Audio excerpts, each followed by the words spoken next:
Assalamualaikum warahmatullahi wabarakatuh. Salam sehat untuk kita semua. Semoga kita semua selalu mendapat lindungan Allah Subhanahu wa Ta'ala ya. Amin ya Robbal 'Alamin. Kesempatan kali ini Mimin akan membagikan satu cerita misteri. Seperti apa ceritanya? Mari kita mulai. Belum kering juga basahnya jalan lahir yang baru 2 hari lalu mengeluarkan seonggok nyawa yang disebut anak. Kini luka menganga kembali tertoreh di hati seorang istri bernama Nandini. Alasan nafkah batin tak terpenuhi menjadi dalih lelaki pecandu syahwat itu pergi meninggalkan seorang wanita yang tiada daya, bahkan walau hanya untuk berjalan. Nandini tak begitu mengerti dengan jalan hidupnya, jalan yang penuh dengan kerikil runcing nan tajam. Kerikil yang kapan saja dapat melukai dirinya, yang berjalan bila benar-benar tak berhati-hati. Kepergian kedua orang tuanya menyebabkan ia harus menjadi manusia sebatang kara, dan dengan sukarela menerima pinangan lelaki demi mengusir sepi. Tak disangka, bukan bahagia yang ia dapatkan, tetapi sebaliknya. Romi, suaminya, bukanlah orang baik. Mulutnya yang kotor dan juga tajam mampu melukai hati Nandini setiap saat. Belum lagi tangannya yang ringan meninggalkan jejak kelam pada diri Nandini. Wanita berusia 20 tahun itu mencoba bersabar, berusaha patuh pada suaminya. Bukan hal mudah untuk Nandini melayani nafsu suaminya yang tak berkesudahan dengan upah minim walau hanya untuk sekedar mengisi perut. Benar, upah. Itulah yang pantas tersemat. Bukanlah nafkah, karena suaminya memberi uang hanya ketika ia telah selesai menuntaskan hasratnya. Nandini mencoba bersabar, mencoba kembali berdamai dengan keadaan, dengan harapan semua akan berubah ketika anak mereka lahir. Malam itu petir menggelegar, kilat menyambar ke sana kemari, disertai hujan deras. Romi mengemas beberapa helai pakaiannya dan memasukkan asal ke dalam tas gendong yang ia miliki. Nandini tak berani mengeluarkan suara, walau sekedar bertanya. Wanita itu sangat tahu bagaimana perangai suaminya. Tak ada hak untuk dirinya membuka mulut, kecuali suaminya mengajak berbicara. Akan kuurus perceraian kita, kamu terima beres saja, ucap Romi datar. Tapi apa salahku? Harusnya kau tahu tanpa aku menjelaskan. Kau sudah tak bisa melayaniku. Lihat saja, masih basah. Bukankah kau mendengar kata bidan, nifas itu bisa 60 hari. Kau kira apa tujuanku menikahimu? Suara Romi keras nan menghujam dada Nandini. Hening, Nandini tak berani bersuara lagi. Takdir sudah lama mengajarkan ia untuk tak bisa memilih. Kehendak suaminya laksana sebuah undang-undang yang harus dipenuhi tanpa bisa diprotes. Ia tetap duduk di tepi ranjang, memandang suaminya melangkah hingga punggungnya tak lagi nampak. Baru setelah suaminya hilang, menembus derasnya hujan, wanita itu menangis. Ia tak ingin menangis di depan suaminya, karena bukan ketenangan yang akan ia dapat, tetapi siksaan fisik. Jangan lemah Nandini, masih terekam jelas dalam otaknya. Ketika ia menangis, maka suaminya akan berkata seperti itu, sambil menampar atau mencekik, bahkan menendang. Suara tangisan bayi menyadarkan Nandini dari lamunan. Lamunan yang penuh penderitaan di setiap kilasan peristiwanya. Wanita itu segera menghapus air matanya, membuka kancing baju dan menyusui bayi perempuannya dengan penuh sukacita. Ayunina, nama anaknya, yang artinya bunga yang cantik. Perut Nandini terasa lapar, hanya ada segelas beras juga sepotong tahu sisa kemarin. Langkahnya masih sempoyongan, tenaganya berpegangan pada dinding-dinding dapur. Dengan cekatan, segera ia tata rincikan kayu di mulut tungku pemasak. meletakkan selembar plastik kresek, kemudian menyulutnya. Sambil menunggu api memakan sebagian kayu, ia mencuci beras dalam panci kecil yang sudah menghitam bagian luarnya dan meletakkannya di atas api yang berkobar. Gelembung-gelembung sudah nampak dalam panci, menandakan beras harus diaduk agar tidak lengket. Setelah air berkurang, Nandini mematikan api tanpa mengeluarkan baranya. Semakin hari sudah tak ada lagi yang bisa diandalkan. Bahkan dalam hitungan bulan, semua perabot miliknya telah habis. Ya, wanita itu menjual satu persatu barang peninggalan orang tuanya untuk bertahan hidup dengan buah hatinya. Namun bila sudah habis, mau tidak mau, ia harus bekerja. Bukan perkara mudah untuk mencari sebuah pekerjaan bagi seorang wanita yang memiliki anak balita. Pontang-panting sudah Nandini mencari lowongan, tetapi tak ada yang mau menerima jasanya. "Bu, bolehkah saya pon lagi?" tanya Nandini takut-takut. Bon, kamu sudah menumpuk Nandini. Ini uang muter, mikir dong kamu." Nandini menunduk dalam. Ia tahu hutangnya sudah banyak, namun ia sudah berusaha. Akhirnya kakinya melangkah meninggalkan toko di mana satu-satunya harapannya tergantung. Di seberang jalan seorang wanita memandang Nandini penuh iba. Ia mengusap kasar pipinya yang penuh dempul. Kemudian melenggang pergi, menyisakan bau wangi menyengat. Suara pintu diketuk. "Ya, tunggu." Nandini terpaku melihat sosok di depannya. Wanita seusianya dengan pakaian yang sangat minim tersenyum lebar menatapnya. "Mbak, boleh saya masuk?" Iya, ucap Nandini sembari membuka jalan. "Mbak, kenalkan saya Laras. Saya kesini ingin mengajak bekerja. Nanti saya bantu gantian jaga anaknya. Oh ya, nama Mbak siapa?" "Nandini." "Pekerjaan apa ya? Dan bagaimana kamu tahu jika saya butuh kerjaan?" Akhirnya Laras menceritakan semua yang ia lihat siang tadi. Dahulu Laras juga pernah merasakan hal tersebut. Dimaki-maki pemilik toko karena hutangnya banyak. Lalu ada yang datang menolongnya dan mengajaknya bekerja. Dan sekarang ia ingin menolong Nandini. Nandini merasa nyaman berbicara dengan wanita di depannya. Hingga tanpa sadar, Nandini ikut menceritakan kisah kelam hidupnya. Janda itu menangis, meratapi nasibnya. Laras mengulurkan tangannya tanpa ragu, berusaha menenangkan Nandini. Wanita yang ternyata memiliki kisah yang sama dengannya. "Aku risih, Ras," ucap Nandini sembari mengamati penampilannya. Malam itu ia pun merasa jijik, namun keadaan membuatnya harus melakukan. "Sudahlah Mbak, jalani saja dahulu," jawab Laras lalu kembali mengajak bicara Ayunina yang mereka letakkan di atas troli bayi. Malam semakin larut, semua penjajah kenikmatan satu persatu telah menggenggam uang dari hasil mereka mengeluarkan peluh, termasuk Laras. Namun tak ada satupun yang melirik Nandini. Janda itu bersyukur, sebenarnya hati kecilnya menolak melakukan pekerjaan hina tersebut. Dan Tuhan menyelamatkannya. "Mbak, besok ikut Laras ya." "Kemana Laras? Ikut aja lah." Nandini mengangguk pasrah. Ia tak bisa menolak ajakan Laras. Baru mengenalnya saja 2 hari lalu, Nandini sudah berutang budi banyak pada Laras. Laras melunasi semua hutangnya di warung, membelikan keperluan untuk Ayunina, juga sembako untuknya. Laras orang baik. Laras tersenyum simpul melihat Nandini.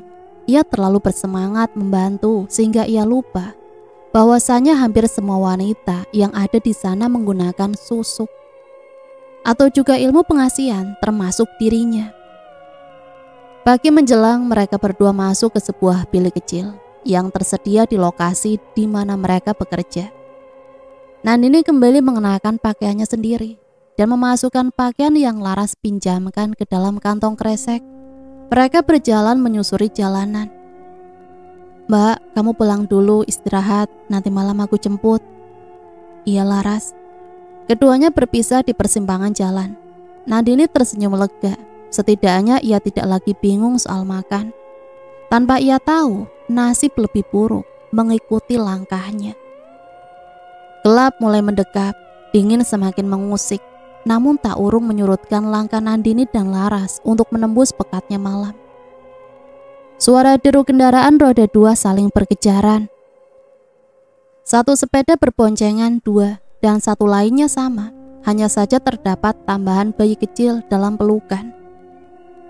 Perjalanan dari rumah Nandini menuju kota tujuan memakan waktu 5 jam. Perjalanan dimulai jam 7 dan tepat tengah malam, lokasi sudah terpampang nyata di depan mata. Setelah membayar ojek dengan beberapa kertas bernominal, keduanya berjalan beriringan. Ayu, bayi mungil itu terlelap dalam gendongan sang ibu. Perjalanan begitu sulit. Awalnya mereka turun di sebuah jalan besar, lalu masuk dalam gang kecil.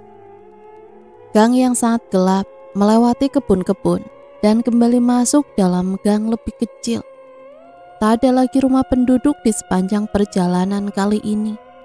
Beda dengan sebelum berkelok gang kedua, masih ada rumah, walau dalam jarak yang berjauhan. Semilir angin juga suara hewan malam menambah suasana semakin mencekam. Hingga Nandini menghentikan langkah kakinya ketika tak sengaja telinganya menangkap suara gelak tawa. "Mbak Nandini, jalan terus, jangan hiraukan apa yang terjadi," Laras sedikit berkata dengan nada tinggi. "Mengapa? Menurutlah, atau kita tak akan pulang," ucap Laras sembari menatap mata Nandini dalam-dalam. Anak Nandini mulai merasa tak nyaman. Ia terbangun lalu menangis, tetapi untuk berhenti itu tak mungkin dilakukan. Posisi mereka sedang berada di tengah hutan. Bulu kuduk Nandini merasa meremang. Dua wanita memakai baju putih panjang dengan rambut tergerai, menutup wajahnya, nampak berdiri di kiri jalan. Jalan di mana Nandini dan Laras akan melewatinya. Nandini terus melirik ketika tepat di depan kuntilanak tersebut. Nandini baru mengetahui sosok yang sering diperbincangkan orang itu. Kepalanya sedikit menengkleng ke arah kanan dengan tinggi di atas rata-rata manusia. Nandini memperkirakan tingginya setara dengan kusen pintu rumahnya atau sekitar 2 meter. Tangis anak Nandini semakin kencang. Laras pun nampak khawatir. "Mbak, susuin sambil jalan gak bisa?" "Bisa, tetapi mungkin Ayu haus, Mbak." "Baiklah." Akhirnya Nandini menyusui anaknya sambil berjalan. Entah mengapa janda itu merasa perjalanan yang ia tempuh sangatlah lama. Namun ia tak lagi ingin bertanya pada Laras karena Nandini tak enak hati melihat wajah sahabat barunya itu yang sedikit menunduk. Mungkin tangis Ayu, anaknya, yang membuat Laras tak nyaman. Beberapa lama berjalan, Laras menghembuskan nafasnya lega. Di depan mereka sudah terlihat rumah berdinding bambu dengan penerangan lampu templok di terasnya. Kanan kirinya masih sama, hutan belantara. Nandini bergidik ngeri. Siapa gerangan yang berani tinggal di tempat seperti itu? "Masuk saja," ucap seseorang yang Nandini prediksi dari suaranya adalah seorang wanita. Laras terus berjalan membuka pintu kayu dengan meninggalkan derita nyaring. Nandini mengekor dengan perasaan was-was. Bau dupa menyeruak menusuk hidung, bercampur baur dengan aroma lembab juga apek. Nandini merasakan hawa tak nyaman, begitu pula dengan bayi mungil di tangannya yang tak bisa diam. Matanya melirik ke sana kemari, seolah melihat sesuatu yang menakutkan. Bila ragu, kembalilah. Dek, jantung Nandini terpacu lebih cepat. 2 kali sudah ia dibuat terkejut oleh wanita yang berada di dalam. "Maaf Mbak, teman saya belum paham," seloroh Laras. Ada tempat duduk yang terbuat dari bambu berjumlah 4 buah. Laras menghempaskan pokongnya ke salah satu kursi bambu tersebut. Nandini ikut saja apa yang dilakukan Laras. Beberapa saat setelah duduk, terdengar derap langkah kaki yang semakin lama semakin mendekat. Nenek tua dengan rambut putih tergerai dan badan sedikit bungkuk terseok-seok berjalan. Laras lantas berdiri lalu membungkukkan badan. "Assalamualaikum, Mbah," ucap Nandini seraya melakukan hal yang sama seperti Laras. Tak ada jawaban, hanya tatapan tajam yang terjadi sembari langkah yang terhenti. "Maafkan teman saya, Mbah, sekali lagi," Laras kembali menyaut sambil menyenggol lengan Nandini. Nandini membuka tas yang ia bawa, mengeluarkan satu bungkus kemenyan, satu bungkus daun yang entah apa isinya, juga satu bungkus rokok. "Apa tujuanmu?" "Bukan saya, Mbah, tetapi teman saya. Berikan dia susuk untuk pengasihan, Mbah, seperti saya dulu, Mbah." "Kau sudah sangat terjatuh. Kalaupun dengan susuk pengasihan itu, akan butuh waktu sangat lama. Bagaimana kalau pesugihan saja? Bukankah ekonomimu juga sangat buruk? Itu adalah jalan instan," ucap dukun itu dengan menatap tajam Nandini. Tapi Mbah," sela Laras. "Aku tidak berbicara padamu." Hingga suara dukun perempuan itu sangat menyeramkan. Tak ada basa-basi, membuat keadaan semakin menegangkan. Sedangkan Nandini, ia masih tak mengerti dengan semua yang terjadi. Kemudian dengan izin wanita tua di dalam ruangan tersebut, Laras menceritakan semuanya. Nandini terkejut bukan kepalang, bahkan pekerjaan hina pun menggunakan penunjang gaib juga. Ada sedikit ragu yang menelusup hati janda itu, tetapi juga terdapat selarik noda kesakitan yang ia rasakan, hingga dirinya mengiyakan sebuah hal yang tak baik untuk dirinya. Kepulan asap yang berbau khas mistis mulai memenuhi ruangan yang tak begitu luas tersebut. Sebungkus kembang berbagai macam warna diletakkan di sebuah nampan, tak lupa rokok yang sudah dibawa. "Awal mula harus ada harga yang kau bayar. Lihatlah," ucap sang dukun sembari menyodorkan cawan berisi air pada Nandini. Laras bergidik ngeri. Ia tahu setelahnya sahabatnya itu akan menangis, menyesal bila salah pilih. Laras pernah menyaksikan teman sejawatnya melakukan itu. Hanya terdapat dua pilihan, yaitu seseorang yang dibenci atau seseorang yang disayangi. Laras hanya berharap semoga Nandini tak meleset atau ia akan kehilangan Ayu. "Saya pilih ayam berwarna hitam," ucap Nandini setelah mengamati cawan beberapa saat. Dukun itu mengambilkan ayam kecil berwarna hitam dan memerintahkan Nandini untuk melakukan apapun sampai ayam itu mati. Di area perjudian, seorang wanita mengalungkan tangannya pada leher seorang pria yang bertubuh gempal sambil terus menyemangatinya dalam meja judi dan sesekali mencium tanpa malu. Namun kemudian wanita itu histeris dan terus meraung di tengah kerumunan orang yang mayoritas berbau minuman keras. Semua yang ada di lokasi langsung menuju sumber suara. Romi, mantan suami Nandini, tiba-tiba jatuh tersungkur dengan badan penuh luka dalam waktu yang sangat singkat. Sungguh di luar nalar. Miris, tak ada yang berani mengambil resiko hingga ajal menemuinya. Bahkan wanita yang tanpa malu bertindak layaknya seorang istri juga menjauhkan diri dari Romi. Ia hanyalah wanita penghibur, tak ingin terlalu dalam terlibat dalam kasus kematian yang tak bisa dilogika. Tak ada isak tangis yang mengiringi kepergian Romi hingga ke pusara. Bahkan keluarganya terlihat tak bersedih. Bila pun ada seseorang yang menyayangi lelaki seperti Romi, ialah Nandini. Namun tak ada rasa bersyukur dalam benak lelaki tanpa hati itu. Keluarganya menganggap kematian Romi adalah karma untuk perbuatannya yang telah menyia-nyiakan anak istrinya. Keluarga Romi bukanlah orang jahat, tetapi karena keadaan, mereka juga tak bisa berbuat apapun untuk menantu dan cucu mereka. Bahkan menemui Nandini untuk mengutarakan maaf karena tak bisa mendidik Romi mereka pun tak sanggup. Mereka sangat malu. Nandini gemetar hebat setelah menghabisi seekor anak ayam dengan cara menyayat lehernya dengan sebilah pisau. Ia ingin mempercepat kematian hewan tersebut agar tak terlalu lama kesakitan. Walau janda itu melakukannya secara asal-asalan. Laras menghela nafas lega, tak kalah memandang Ayu tetap terjaga dalam tidurnya yang panjang. Semua ini belum selesai. Ada beberapa hal lagi yang harus kamu lakukan sampai hari ke-7. Tinggal saja di tempatku supaya kau tak bolak-balik melakukan perjalanan.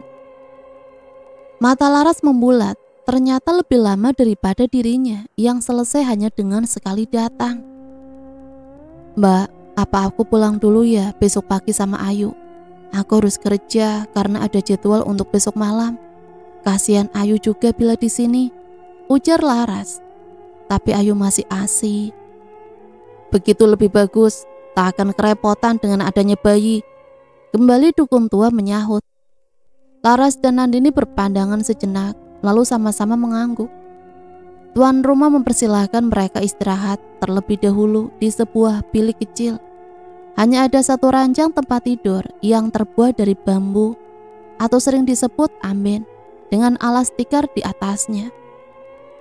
Laras begitu lelah, ia langsung merebahkan diri dan tertidur. Sedangkan Nandini hanya duduk sambil memangku Ayu. Entah mengapa dirinya merasa menyesali keputusannya. Mau tidak mau, Ayu akan pulang bersama Laras dan harus berganti meminum susu formula. Nandini merasa tak berguna. Ia mampu menyusui, tetapi malah membiarkan anaknya meminum selain ASI. Suara-suara seperti orang berbincang begitu mengundang rasa penasaran Nandini.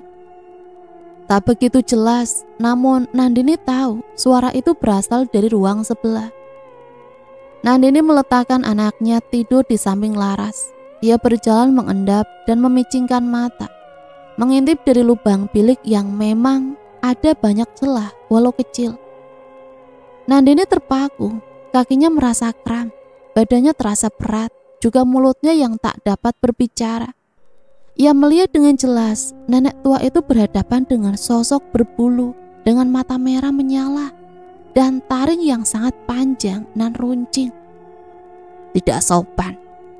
Nandini berjingkat, dirinya seakan terbangun dari mimpi setelah mendengar suara yang mengerikan itu. Pelan, tegas, tetapi menghujam dada. Nandini tahu kalimat itu untuk dirinya. Nandini melangkah ragu, kemudian membuka pintu bilik dengan sangat hati-hati agar Laras dan Ayu tak terganggu. Ia mengetuk pintu ruangan sebelah dan menunggu. Dukun tua itu membuka dengan mata penuh amarah dan menarik tangan Nandini. Memasuki bilik di mana ia berbincang dengan sosok yang Nandini tak ketahui apa. Kau membuat perewanganku marah. Sebenarnya aku menawarkan pesugihan yang mudah untukmu dengan syarat harus nyepi beberapa hari ini dan memberikan tumbal setahun sekali. Namun kau membuat ulah dan makhluk yang kau lihat tadi meminta ganti atas kelancanganmu. Maka kau harus mengikuti perintahku jika ingin tetap hidup. Nandini hanya melongo mendengar ucapan wanita tua di depannya. Udara malam terasa sangat panas hingga perlu membasahi area dahinya. Nandini mencoba tetap tenang. Sudah terlanjur basah, maka ia akan berenang sekalian. Bangsa jin tak dapat diatur, manusialah yang diperbudak bila tak kuat iman. Malam itu jam 2 dini hari, Nandini mandi kembang. Dengan berbalut kain carik, janda itu kembali memasuki bilik yang bernuansa hitam. Bau kemenyan kembali menyeruak memenuhi ruangan. Dukun tua itu memberi instruksi pada Nandini agar tidur di atas ranjang yang disediakan sembari menutup mata. Aku akan menunggu di luar. Jangan lakukan apapun. Ikuti saja permintaannya. Bila kau gagal, nyawamu taruhannya. Nandini hanya bisa pasrah. Biarlah, andai kata setelah ini dirinya bisa kaya, maka pengorbanannya tak akan sia-sia. Tubuh Nandini terasa amat dingin. Seluruh anggota badannya seperti dituntun untuk melakukan sesuatu. Sesuatu yang hanya pernah Nandini lakukan dengan Romi. Ia ingat kala itu Romi pernah menggaulinya dengan cara seperti itu. Nandini ingin melihat siapa gerangan yang membuat dirinya terpuaskan malam itu. Tetapi seolah tak mampu. Hingga malam itu ia hanya bisa merasakan tanpa bisa meminta atau menolak. Suara teriakan Laras membuat Nandini sadar dan membuka mata. Begitupun dukun tua tersebut sudah ada di samping Nandini. Ia tersenyum lebar. Kau sudah berhasil, tapi esok kau akan pulang sendiri dengan anakmu. Temanmu sama lancangnya dengan kau, selalu ingin tahu urusan orang lain. Lihatlah untuk yang terakhir kali dan segera bantu aku menguburkan di belakang. Ucap dukun itu kembali. Nandini merasa ada yang tak beres. Bergegas ia berlari menuju bilik di mana Laras dan Ayu tertidur, tanpa peduli dukun itu. Mata Nandini memanas, amarahnya bergejolak. Jangan lakukan apapun, atau kau dan anakmu bernasib sama. Nandini tersentak, suara di belakangnya membuat nyalinya ciut. Ia pasrah akan hidupnya, tetapi anaknya, perjalanannya masih panjang. Ia tak ingin Ayu mati konyol, begitupun dirinya. Nandini menyeret tubuh Laras yang kaku, matanya melotot, lidahnya menjulur seperti tertarik dengan luka cakar di sekujur tubuhnya. Saat matahari kembali menyapa, semua telah selesai dan bersih. Nandini pamit pada dukun tua itu dan meminta maaf dirinya tak bisa membayar jasanya karena yang mengajak Laras. Nandini tak punya uang. Dukun tua itu mengerti, ia tersenyum ramah padanya. Tak mengapa, turuti saja permintaannya, itu sudah lebih dari cukup. Dan itu milikmu. Ingat apa saja yang aku katakan padamu. Ucap dukun tua sembari menyerahkan kantong kresek berwarna hitam. Nandini kembali menyusuri jalanan hingga menemukan jalan besar dan naik angkutan umum. Jalan di mana pertama kali ia turun kemarin malam ternyata sangat ramai di waktu siang hari. Ia teringat akan kantong kresek yang ia bawa dan betapa terkejutnya Nandini mengetahui isi kantong tersebut. Beberapa tumpuk uang berwarna merah dan juga kepingan koin berwarna emas. Nandini tak ingin ada hal yang tak diinginkan.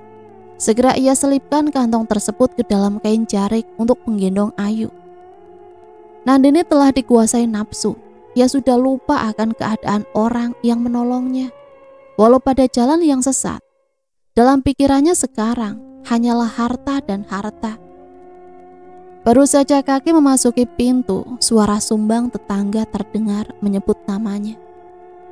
Nandini, kamu dari mana aja? Itu Romi, mati.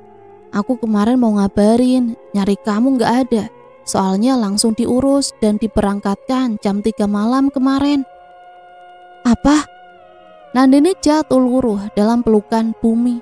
Bagaimanapun Romi adalah ayah dari anaknya dan pernah menjadi seseorang yang ia sayangi. Ia tak jadi masuk ke dalam rumah. Kakinya kembali melangkah menyusuri panasnya jalanan pada siang hari yang terik. Matanya berkaca-kaca sambil sesekali mengajak bicara anaknya.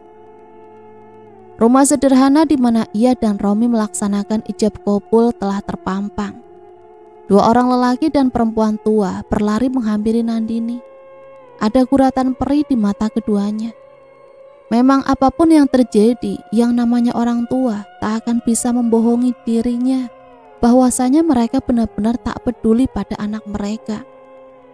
Duh, ya Allah, maafkan ibu sama bapak Nandini, ucap mertua Nandini. Sudahlah, Nandini sudah memaafkan. Nandini terkejut mendengar cerita dari mertuanya bahwa mantan suaminya itu meninggal dengan tak wajar. Ada sayatan dalam di leher sebelah kiri, seperti sayatan pisau. Juga sedikit luka pada kakinya. Nandini kembali merasakan hawa panas. Bagaimana mungkin luka yang sama dengan anak ayam itu terdapat pada anggota tubuh Romi? Setelah beberapa saat mencerna, barulah ia mengerti ternyata itu harga yang harus dibayar. Nandini juga tak sengaja menggores kaki anak ayam itu yang berada di rumah Mbok Lasmi malam itu. Karena anak ayam itu tak bisa diam, ia sedikit merasa bersalah pada mertuanya. Tangannya mengambil kantong kresek dan mengambil setumpuk uang, lalu memberikan pada ibu mertuanya. "Apa ini?" "Ambillah, Bu. Itu dahulu uang dari Mas Romi dan Nandini simpan. Itu untuk keperluan acara tahlilan almarhum." "Nandini, ini hakmu. Ambillah." "Aku sudah ada, Bu." Mertua Nandini tersenyum lega, bukan karena uang, namun dari penuturan Nandini, berarti anaknya itu telah bertanggung jawab atas kebutuhan menantu dan cucunya itu. Hanya sikapnya saja yang tak berubah. Nandini tersenyum miris. Ia sedikit bisa menebak apa yang ada dalam pikiran ibu mertuanya itu. Hiruk-pikuk pasar yang dikunjungi Nandini membuat anaknya terbangun. Ia memasuki sebuah warung untuk mengisi perut sambil menyusui anaknya. Namun Nandini sambil sesekali melihat keadaan luar. "Bu, tempat jual emas tanpa surat di mana?" Nandini bertanya pada pemilik warung. "Nanti masuk saja lewat pintu tengah. Jalan lurus, nanti ada toko emas Rindu. Di sana biasanya orang jual emas tanpa surat." "Oh, baik. Terima kasih, Bu," ucap Nandini seraya menerima sepiring nasi pecel. Selama menikah dengan Romi, baru kali ini ia kembali makan di luar. Matanya kembali menangis, menyesali tapak kehidupan yang telah ia lalui. Mbak Lasmi tersenyum miring.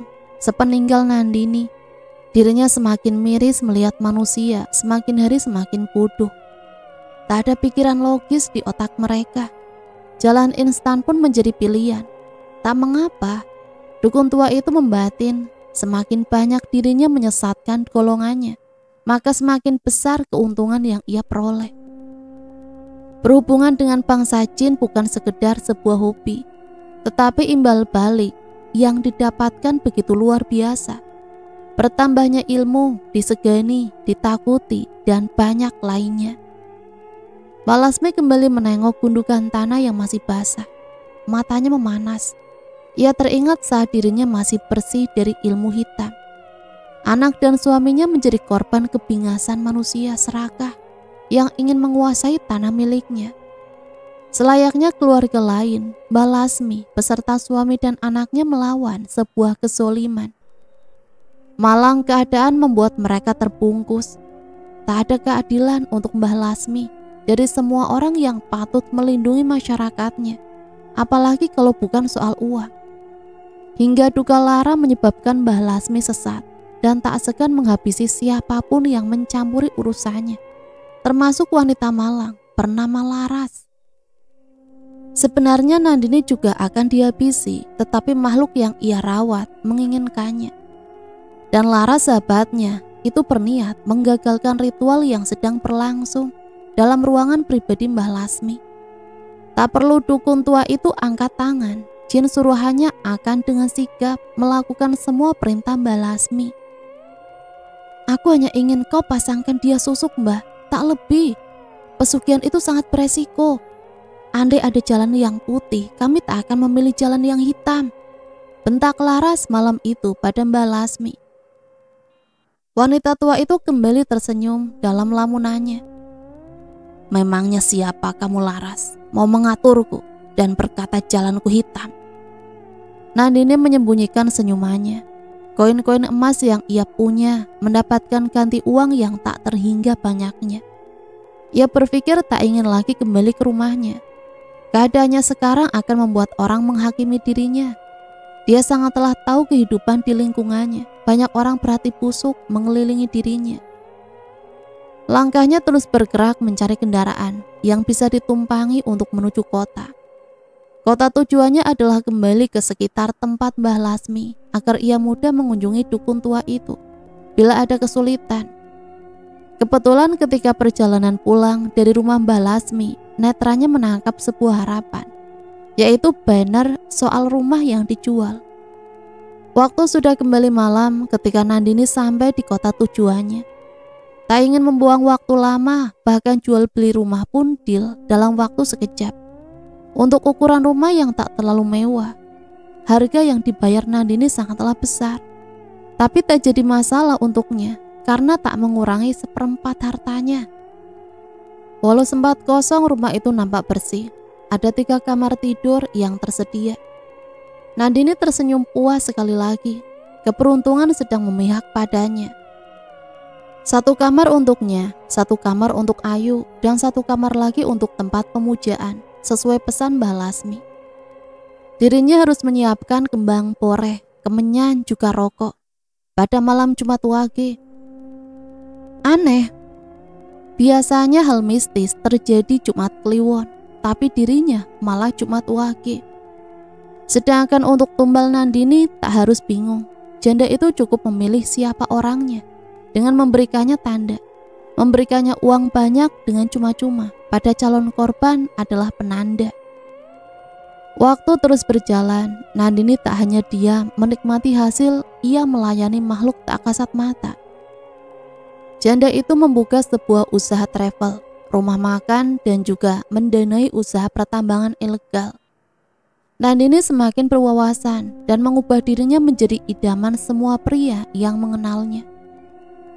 Jumat Wage sudah datang beberapa kali. Nandini melayani partnernya mendapatkan harta dengan sepenuh hati. Walau pada kenyataannya ia akan merasakan sakit setelah melakukan ritual-ritual yang Mbah Lasmi ajarkan. Luka cakaran di sebagian tubuh belakangnya menyisakan rasa perih. Tetapi tak seperti kehidupan yang dulu ia jalani bersama Romi. Malam itu Nandini menemui orang yang ia suntik dana untuk menyuap beberapa orang yang memiliki kuasa agar melancarkan jalannya usaha pertambangan. Namanya Dani. Janda itu menanyakan presentasi, hasil yang ia dapatkan atas penjualan material yang ada. Dani berkelit. Lelaki itu berpikir Nandini tak mengerti apa-apa soal usaha yang mereka jalankan. Dani beralasan bahwa usaha tak berkembang sesuai harapan. Dani salah.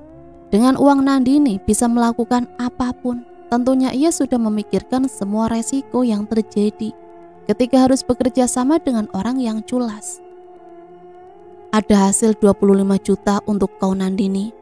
Tetapi aku buat untuk biaya istriku melahirkan, itu pun kurang karena ada kendala.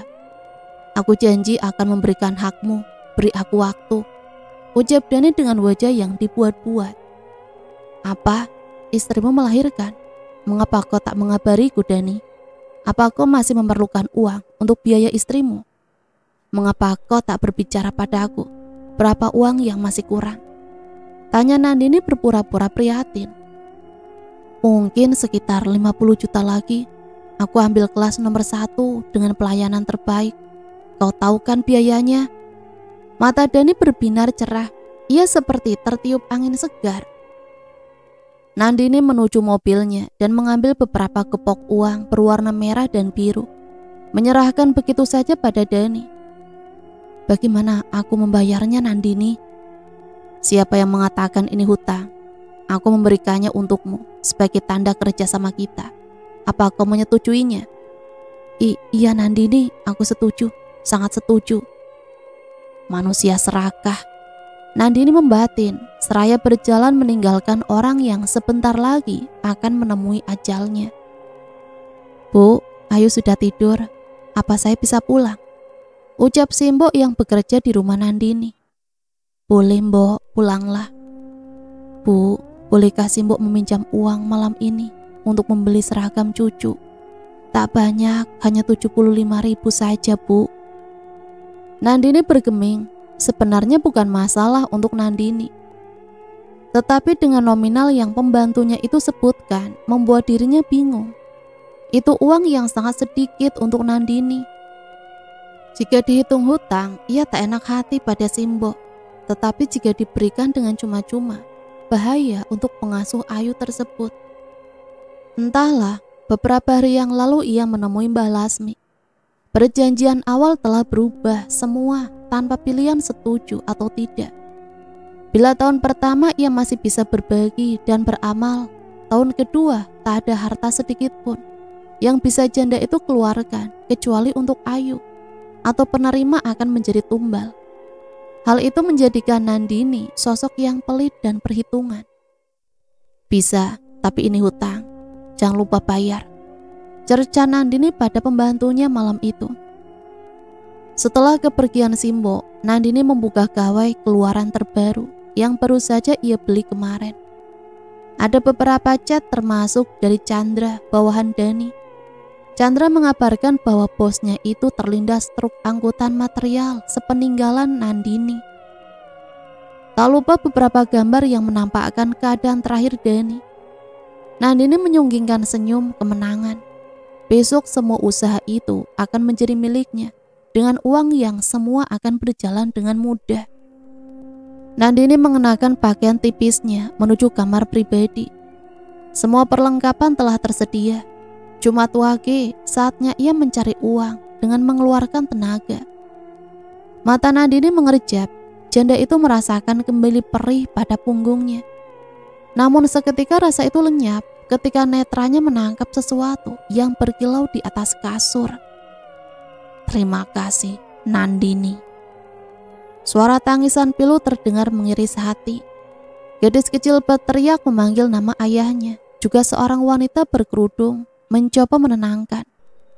Nandini melempar pandangan sejenak sembari mengusap sudut netra yang sedikit basah. Maaf Bu Nandini, apa kita terus di sini sampai prosesi pemakaman? Ucap Chandra yang duduk di sebelahnya. Tidak, sebaiknya kita pulang saja. Nandini menggerakkan diri, meninggalkan tempat kediaman Dani dan keluarga. Sebenarnya bukan hal baru untuk janda itu melihat pemandangan yang menyakitkan. Tetapi seolah nurani Nandini telah beku. Chan, kuserahkan semua tugas Dani padamu, ucap Nandini setengah berteriak sebelum akhirnya ia masuk ke dalam mobil mewahnya. Mendadak suara ban mobil bergeser, dengan jalan aspal terdengar mengerikan. Nandini keluar dengan keadaan panik dan juga marah. Dasar nggak punya mata, umpatan Nandini membahana, mengundang beberapa pasang mata untuk melihat apa yang terjadi. Maaf, saya tidak sengaja, saya mengejar waktu, ucap seorang lelaki yang hampir tertabrak Nandini karena menyeberang jalan secara tiba-tiba. Nandini melihat sekitar yang semakin ramai. Ia tak ingin menjadi bahan tontonan.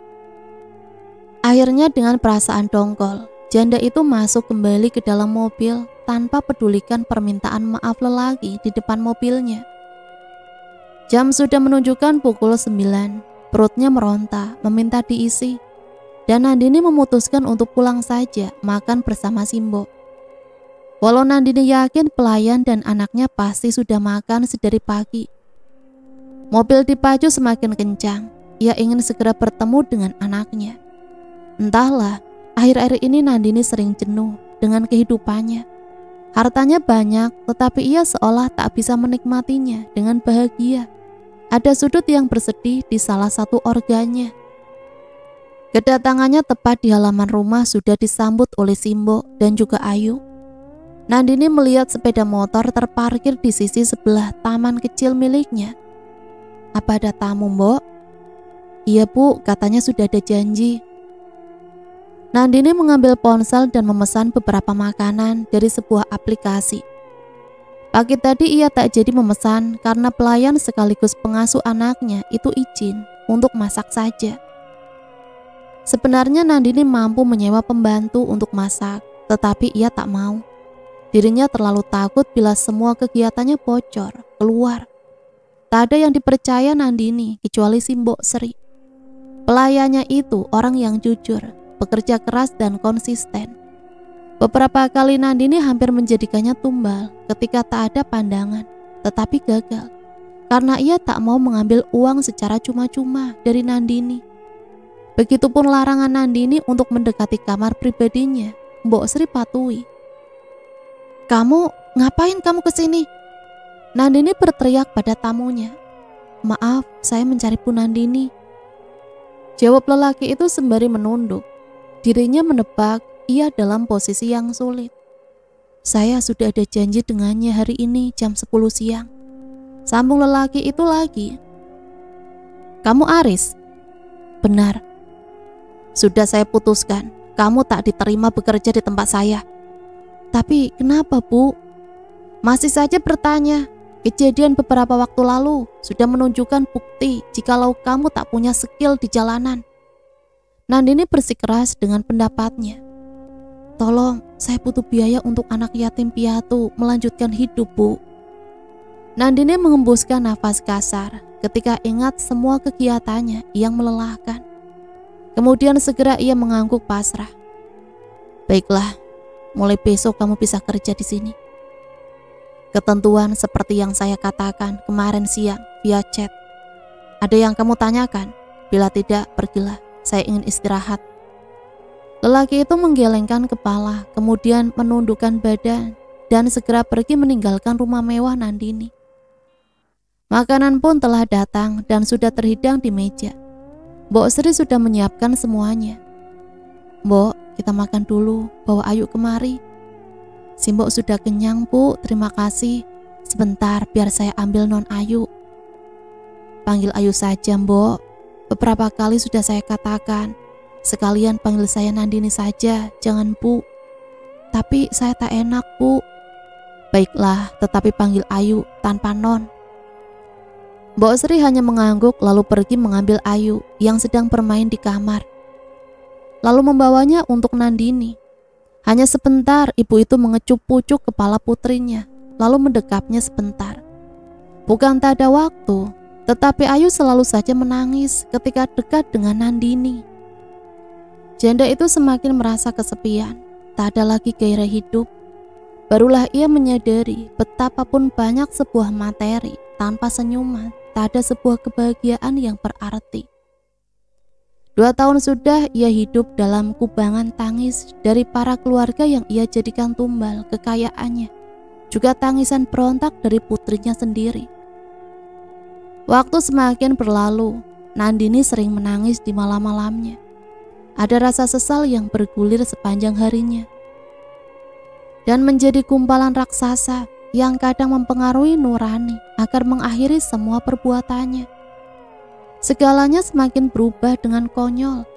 Mbah Lasmi menuntut pendapatannya dari semua usaha yang dilakukan Nandini. Tumbal yang diminta pun semakin meningkat tiap tahunnya. Dan sekali lagi, semua itu tanpa meminta persetujuan Nandini. Semua aturan dari Mbah Lasmi seolah titah yang tak bisa dibantah, membuat Nandini semakin jenuh. Siang itu pikiran Nandini sudah sangat penuh dengan beban. Karena tak ada pandangan tumbal, pekerjanya tinggal beberapa di bagian penting karena yang lain sudah habis mati di tangannya dan belum mendapat ganti. Begitupun berita soal pesugihan yang dilakukan Nandini sedang senter menjadi bahan perbincangan di sekitar lingkungannya tinggal dan lokasi usaha. Ibu menangis. Suara nan lembut menyapu telinga Nandini membuat janda itu terperanjat kaget dan bangun dari lamunan panjangnya. Maaf, saya ada masalah, Riz. Semua manusia ada ujiannya, Bu. Saya pikir orang kaya tak ada masalah. Nandini tak ingin supirnya itu tahu lebih banyak tentangnya, karena janda itu sering terbawa suasana, kemudian bercerita begitu saja pada supirnya. Nandini juga tak mengetahui apa alasannya, tetapi ia merasa nyaman dengan kehadiran Aris. Bagaimana keadaan anak yatim piatu yang kau asuh, Riz? Ia sudah masuk SMP, Bu. Apa kamu menyayanginya? Padahal ia orang lain. Sangat sayang. Saya juga anak yatim piatu, Bu. Dan dahulu Bu Laraslah yang membantu sebelum beliau pergi dan tak kembali. Ucap Aris sendu. Siapa? Laras? Iya, Bu, Laras. Ibu dari anak yang sekarang saya asuh. Hening, tak ada lagi percakapan setelahnya. Aris kembali fokus menatap jalanan, sedangkan Nandini terus men-scroll layar HP-nya. Matanya membulat dengan mulut menganga ketika melihat alamat yang tertera di foto KTP Aris. Dengan rasa malas Nandini berjalan menuju kamar pribadinya. menyiapkan semua ketentuan seperti biasa, lalu membaringkan tubuhnya di ranjang. Usapan halus nan dingin merayapi seluruh bagian tubuhnya. Seperti biasa, ia merasakan kesakitan yang luar biasa setelahnya. Bekas cakaran itu semakin hari semakin dalam, seolah memberikan kode untuk dirinya bahwa telah terjerumus sangat dalam. Hingga mentari pagi menyapa, Nandini tak kunjung keluar dan membuat Aris khawatir. Kemarin malam ia berpesan pada Aris bahwa pagi ini ada rapat penting. Tetapi sudah lama Aris menunggu atasannya itu tak kunjung keluar. Tak biasanya Nandini seperti itu. Akhirnya dengan persetujuan Mbok Sri, kemudian Aris mendobrak pintu kamar pribadi Nandini yang terkunci. Beberapa kali hentakan dan dorongan kaki Aris, pintu itu pun terbuka. Lelaki itu sengaja mengambil selimut dan menutupi tubuh Nandini yang telanjang dengan posisi telungkup dengan selimut. Mbok Sri dan Aris saling berpandangan. Keduanya hanya bisa diam dalam pikiran masing-masing, melihat kembang, rokok, uang dan emas, serta bau kemenyan yang menguat memenuhi sudut ruangan. Dan yang utama luka pada punggung Nandini. Jarum jam terus berputar, tak ada tanda kesadaran dari seorang Nandini. Aris mondar-mandir di luar kamar sambil menggendong Ayu. Sedangkan Mbok Sri berusaha membangunkan orang yang menggajinya selama 2 tahun terakhir. Dari awal tinggal di rumah sederhana, kemudian berpindah ke istana mewah.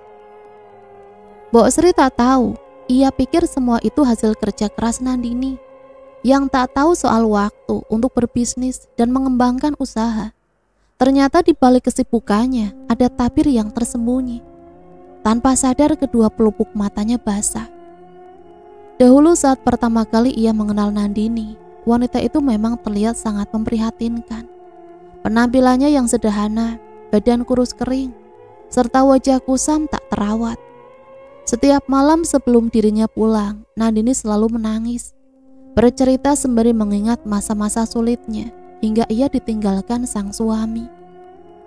"Aku harus kaya, Mbok. Besok aku mau coba buka usaha kuliner. Doakan ya, Mbok." Suara itu menggema beberapa kali, menyambangi telinga wanita sepuh bernama Sri. Ada sesal di hatinya. Harusnya ia minta pada Nandini agar tinggal di kediamannya saja tanpa pulang. Bila mana semua terbongkar lebih awal, mungkin saja ia bisa menolong, walau hanya sekedar nasihat. "Mbok, aku menganggapmu seperti ibuku. Aku ini anak yatim piatu, tak punya saudara pula. Nasihati aku bila salah, Mbok." Mbok Sri menggeleng. Harusnya ia tahu kalimat itu adalah sebuah tanda dari Yang Maha Esa, bahwasanya ada golongannya yang tersesat jalan. "Mbok." Rintihan nan pilu menyadarkan wanita sepuh itu. Dirinya beringsut mendekatkan diri pada Nandini. "Nduk, maafkan Simbok. Simbok sedikit terlambat. Apa yang terjadi padamu, Nduk?" "Di mana Ayu, Mbok?" Lelaki berwajah sendu menyodorkan balita ke depan Nandini. Mukanya merah padam, namun tak ada kuasa untuk dirinya meluapkan. "Apa yang kau lakukan, Bu?" Nandini merengkuh tubuh anaknya. Baunya terguncang menahan sesak yang kian memenuhi rongga dada. "Demi Ayu." Hanya itu yang keluar. Aris tak lagi peduli siapa dirinya. Ia mengambil nampan yang tersaji, lalu membantingnya di depan Nandini. "Apa jangan-jangan kau juga mengorbankan Bularas?" Jantung Nandini terpacu dengan cepat. Ia tak mengerti dengan ucapan supirnya tersebut. Namun dalam sanubarinya berkata akan ada sesuatu yang buruk. "Kau tak ingat orang yang sebenarnya berhati baik, tetapi hanya salah jalan. Kau yang pergi bersamanya terakhir kali. Aku datang untuk mencari informasi tentangnya karena balas budi.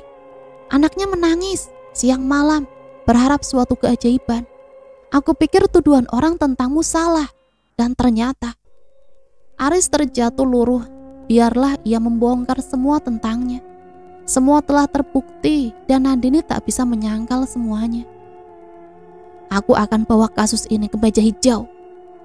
Nandini hanya melongo. Tak ada lagi keangkuhan dalam dirinya, walau ia tahu dengan uang semua akan selesai. Begitupun dengan Aris, bukan hal sulit membungkamnya. Terlalu mudah untuk seorang Nandini, karena dunia hitam dan gelap sudah banyak ia rangkul, apalagi uang berkuasa. Dia bukan orang jahat, dia orang baik yang tak mendapatkan keadilan. Aku mohon, berikan kesempatan sekali lagi, teriak Mbok Sri pada Aris. Nandini dan Aris berpandangan sejenak. Tak dapat dipungkiri, hati lelaki itu tengah bergejolak melawan dua rasa yang terjadi dalam satu tarikan.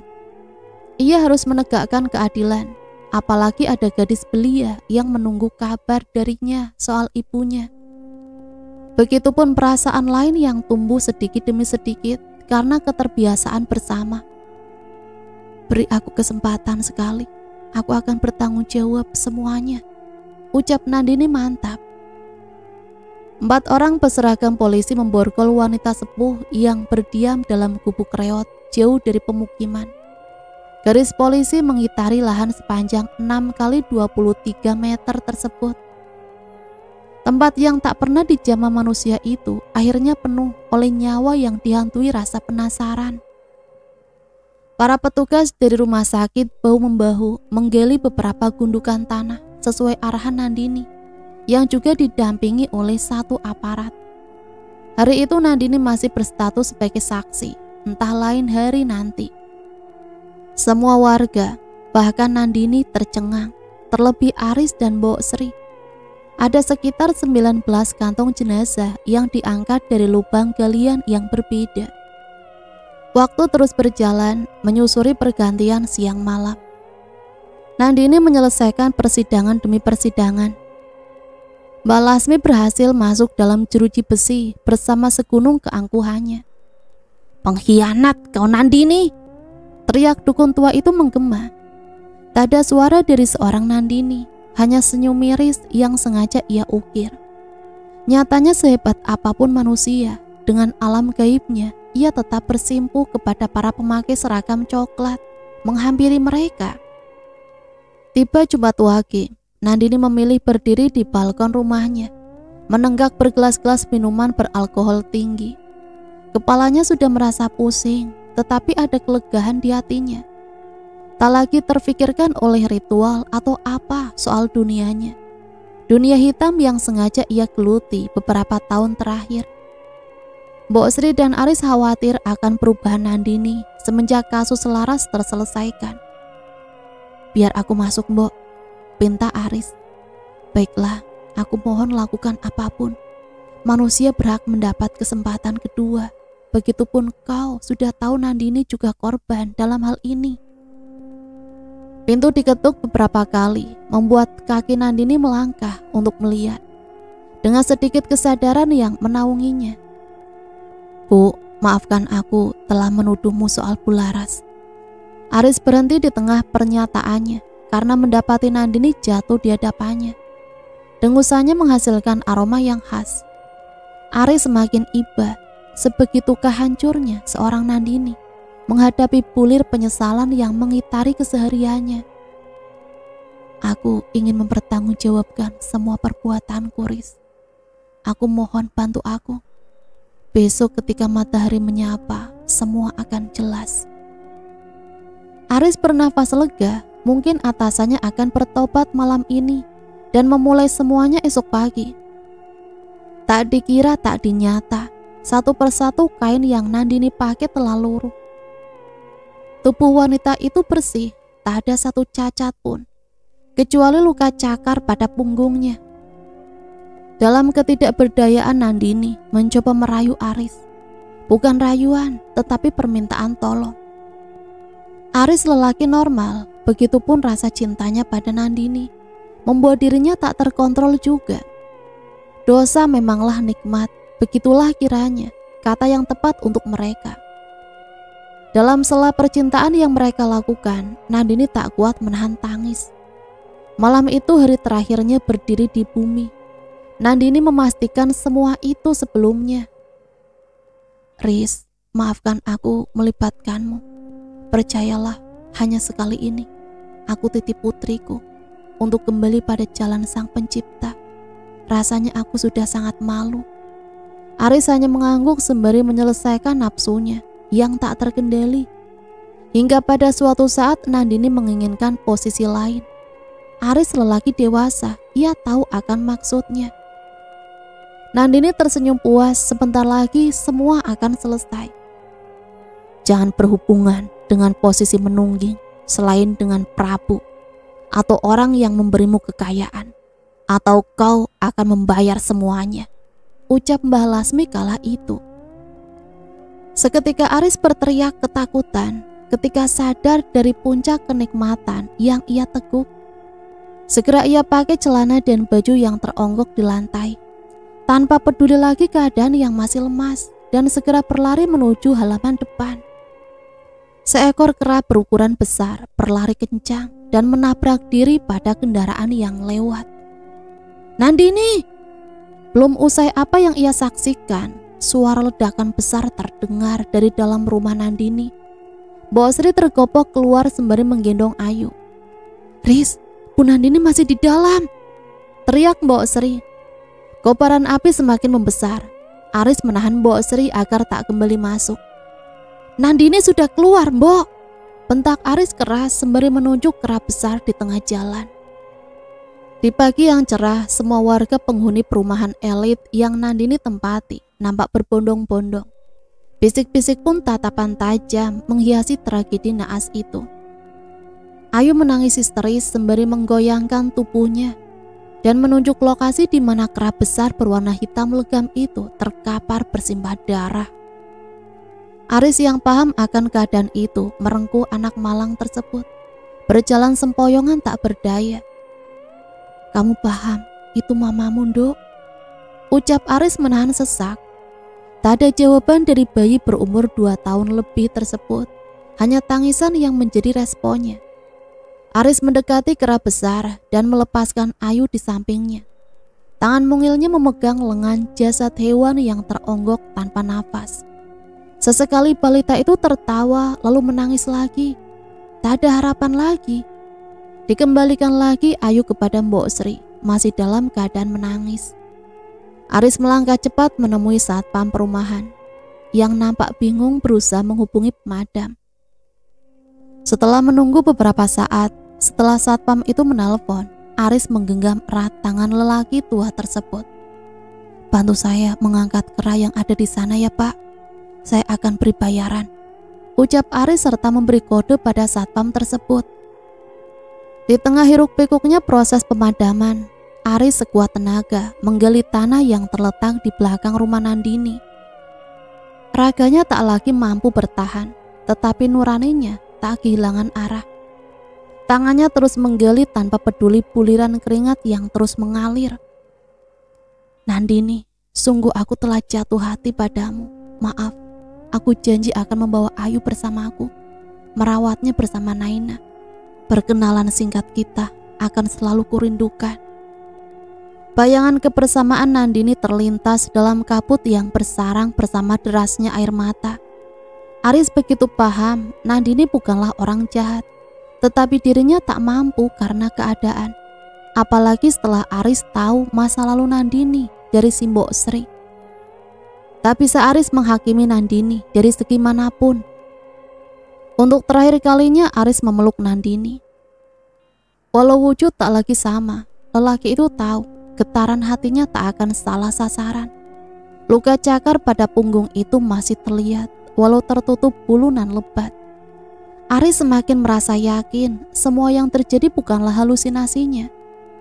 Tak kalah melihat sebuah kalung melilit leher kera. Seutas kalung berbentuk bunga tulip berwarna ungu. Ia lepaskan kalung itu kemudian memasukkannya dalam kantong celana. Ini kera siapa, Mas? Ini milik Bu Nandini, Pak. Maaf, saya terbawa suasana. Soalnya sudah seperti keluarga. Pak, jangan ada yang bocor soal kera ini ya. Aris berdiri sembari menambahkan beberapa lembar kertas berwarna merah pada satpam tersebut. Ia lupa bahwasanya satpam itu belum pergi. Ketika kembali ke depan, suasana masih ramai. Api telah padam juga. Namun dada Aris berdetak kencang melihat si Mbok Sri berbincang dengan seorang oknum polisi.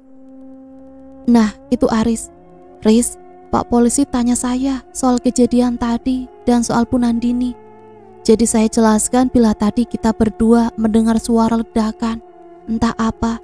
Lalu kobaran api langsung membesar dan Bu Nandini tadi malam pergi pamit kerja. Saya dan Aris sudah mencoba menghubungi, tapi belum dapat tersambung. Aris mengangguk dan bernafas lega. Polisi pun pergi setelah mendapat keterangan dari Mbok Sri dan Aris. Untuk tindakan selanjutnya, polisi itu hanya berpesan agar Nandini melapor. Puing-puing sisa lalapan api menjadi saksi bahwasanya Nandini telah hancur bersama ceritanya. Tak ada yang bisa mereka lakukan lagi selain pergi meninggalkan tempat kelam penuh dosa itu. Aris tak kuasa menyimpan semua yang ia lihat. Mulutnya begitu saja mengatakan pada Mbok Sri.